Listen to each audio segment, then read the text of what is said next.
c'est un honneur d'être ici aujourd'hui. Est-ce que vous m'entendez bien? Parfait. Alors, ma présentation est la suivante. D'abord, je vais commencer par vous faire certaines mises en garde.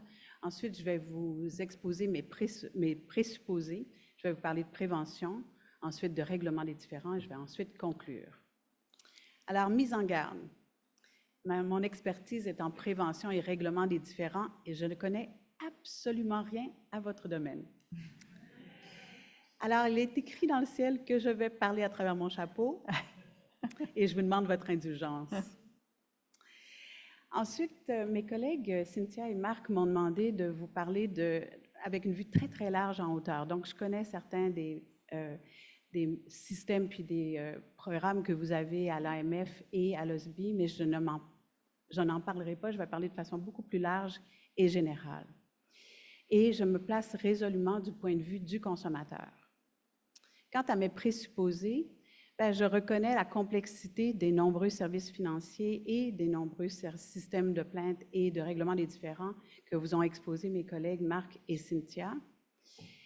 Et je travaille avec l'idée de ce déséquilibre informationnel qui est très important entre le consommateur ou la consommatrice et l'intermédiaire ou la personne du service financier.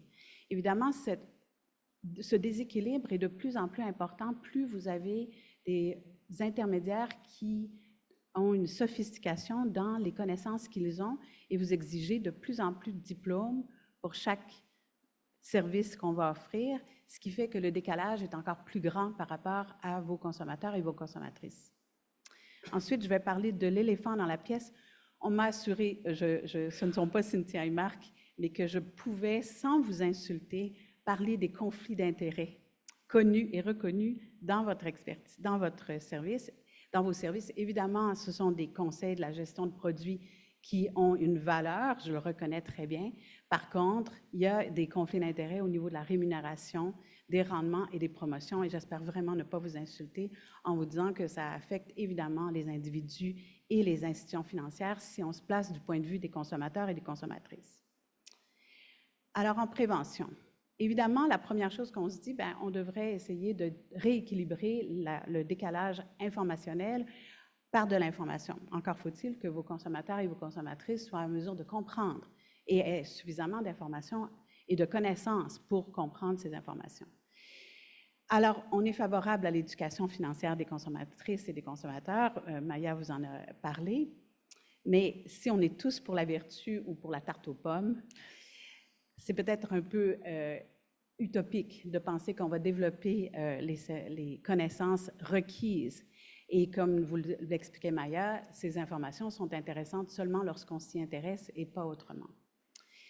Alors, un des enjeux, c'est que beaucoup des services financiers reposent sur la relation de confiance entre les consommatrices et les intermédiaires.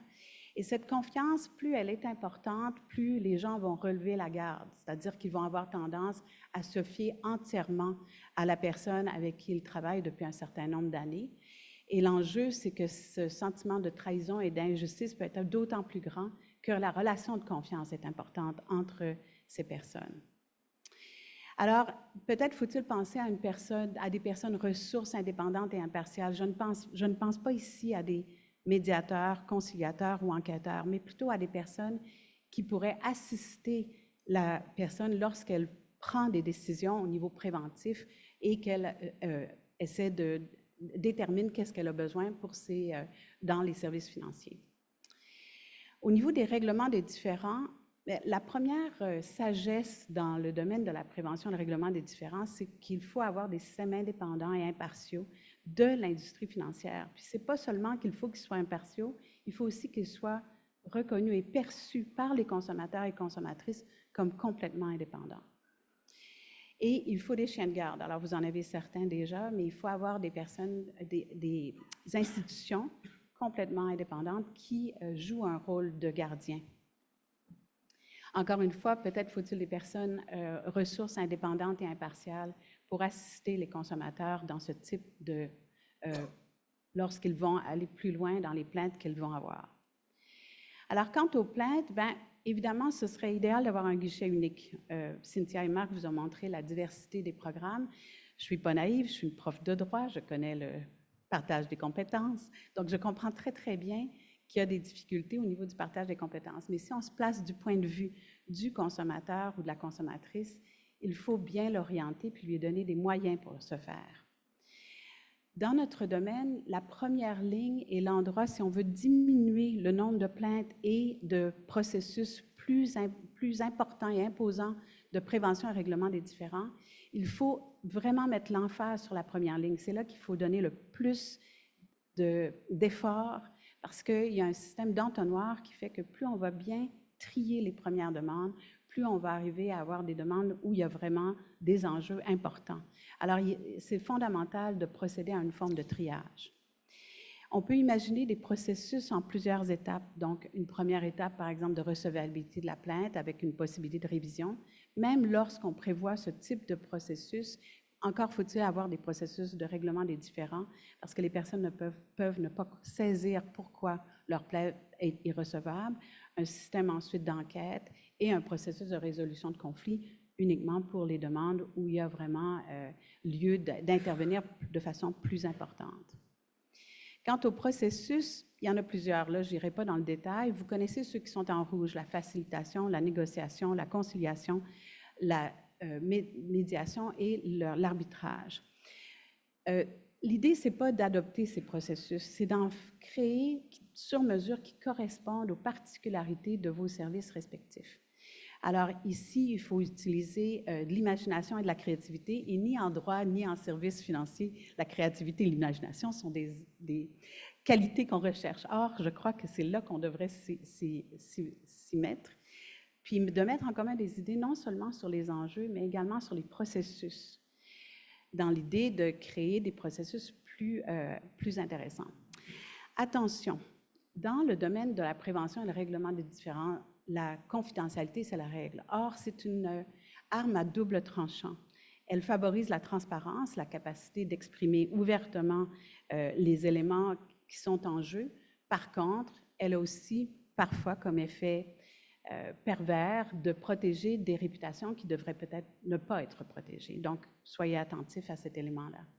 Ensuite, peut-être faudrait-il prévoir des systèmes obligatoires pour l'industrie de processus de prévention et règlement des différends pour que ce ne soit pas discrétionnaire, puis pour que le consommateur et la consommatrice soient assurés que dans certains domaines, dans certains cas qui les préoccupent, on a un processus qui a des dents et qui sert à quelque chose. Ensuite, peut-être imaginer un répertoire public accessible et connu des consommateurs et des consommatrices qui pourraient faire la présentation de façon régulière du nombre de plaintes, de comment elles ont été traitées, quels sont les résultats, de façon générale, non nominative, mais qui permettrait aux consommateurs et consommatrices d'être assurés qu'il y a un exercice qui se fait dans ce sens-là. Alors, il faut inventer des processus sur mesure qui correspondent à chacune de vos industries ou des particularités de votre domaine. Comment? Bien, par des données quantitatives et qualitatives. Alors, s'assurer qu'on a des données probantes sur lesquelles on peut essayer de mesurer, puis aussi de façon longitudinale. On doit faire des comparaisons des bons coups et des mauvais coups. Aller voir ce qui se passe dans d'autres juridictions, dans d'autres pays est toujours extrêmement utile, et pas seulement ce qui va bien, mais ce qui n'a pas fonctionné également, pour ne pas le refaire. Faire des groupes de discussion, des focus groups. Imaginer des projets pilotes. Puis dans tous ces cas, ce qui est peut-être le plus important, c'est les formes d'évaluation, l'évaluation de la satisfaction des consommateurs et des consommatrices, l'efficacité et l'efficience. Et dans notre domaine, il n'est pas rare qu'on nous demande des recommandations aux personnes PRDistes qui vont procéder à la médiation, à la conciliation ou à la gestion des plaintes, mais également demander aux consommateurs et consommatrices qui ont utilisé les services, qu'est-ce qu'eux et elles recommandent. Quant aux mesures de réparation, évidemment, il y a l'indemnisation, on est tous d'accord. Mais les études démontrent que les personnes sont aussi susceptibles de rechercher autre chose, de l'écoute pour qu'on soit capable d'empathie par rapport à ce qu'elles ont vécu, mais également, elles souhaitent que ce qui leur est arrivé n'arrive pas à d'autres personnes, que ça s'arrête. Alors, imaginez par exemple des modes de réparation qui consisteraient à donner de l'information, par exemple, aux services de plainte, à être utilisés pour éviter certaines choses, par exemple pour les personnes qui reçoivent des appels. Alors, comment est-ce qu'on peut améliorer les services qui existent déjà, mais surtout s'assurer que ces problèmes ne se répètent pas. Puis, on peut aussi utiliser les excuses. Au Québec, seulement depuis juin 2020, on a maintenant une loi sur les excuses qui permet de faire des excuses, mais que ça ne corresponde pas à des aveux. C'est vrai dans plusieurs provinces du Canada, pas toutes, dans plusieurs États des États-Unis. Alors, c'est peut-être utile d'imaginer des excuses. Puis, dans mon expérience, l'excuse ne doit pas nécessairement venir de la personne qui a causé le préjudice, mais ça pourrait venir de l'institution elle-même. Alors, encore une fois, lorsqu'on est dans un système de règlement des différends, peut-être faut-il que la personne soit accompagnée la personne consommatrice qui n'a pas l'information nécessaire, soit accompagnée d'une personne ressource indépendante et impartiale, pas l'enquêteur, le médiateur ou le conciliateur qui ont un rôle indépendant et externe, mais plutôt quelqu'un qui pourrait l'accompagner pour s'assurer qu'elle comprend quels sont les éléments sur lesquels elle s'entend si elle conclut une entente. En guise de conclusion, l'objectif, c'est de rééquilibrer les pouvoirs. Alors, quels sont les moyens qui pourraient être mis en place pour équilibrer ce pouvoir? Puis les éléments que que je vous ai présentés consistent à des systèmes impartiaux indépendants de l'industrie, une perception par les consommateurs et consommatrices, des personnes ressources indépendantes et impartiales au moment où les personnes se procurent certains services financiers, mais également au moment où elles concluent une entente, de s'assurer de faire un tri au niveau de la recevabilité, de l'enquête, de la médiation, mais également du processus pour essayer de s'assurer qu'on utilise les services à bon escient, des processus qui seraient contraignables et des répertoires publics et accessibles qui auraient un effet sur l'institution. Et enfin, ne jamais oublier de très, très bien évaluer vos processus, de chercher des recommandations, non seulement des personnes qui agissent dans le domaine, mais surtout des consommateurs et des consommatrices. Merci beaucoup pour votre attention.